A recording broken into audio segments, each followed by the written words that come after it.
Isa ito sa pinakamasakit na pagkatalo ng LA Clippers. Nabigo sila sa Game 7 laban sa Denver Nuggets. Sa kabila ng hype at talento ng team, muling hindi natupad ang inaasahan ng fans. Naalala pa ang sinabi ni Charles Barkley matapos tambakan ng Clippers ang Nuggets ng mahigit 30 puntos, this series is over. Kahit ang dami ng star players ng Clippers, muli silang nag-collapse. Sabi ng iba, kaya raw hindi mananalo ng championship si James Harden, pang regular season lang daw siya na. Sa mga crucial games, lalo na sa elimination, hindi siya nagpapakita. Masakit, pero may katotohanan. Si Kawhi Leonard naman, kahit superstar, hindi pa rin tiyak kung magiging healthy siya sa susunod na playoffs. At nung siya'y healthy, hindi rin sila umabot sa finals. Sa Game 7, kahit nasa Denver, marami ang umasa na makakasilat ang Clippers. Pero hindi kinaya ang lakas ng Nuggets. 6 sa mga best players nila umiskor ng 15+ puntos.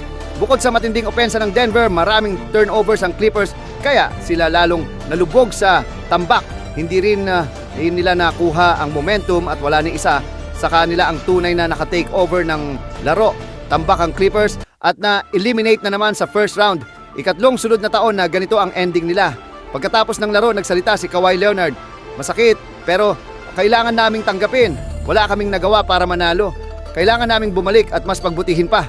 At ngayon, ang tanong ng lahat, magpapatuloy pa ba si Kawhi Leonard sa Clippers? Marami ang nagdududa kung mananatili pa siya o lilipat na sa ibang team. Sa susunod na mga buwan, tiyak na aabangan ng fans ang magiging desisyon niya.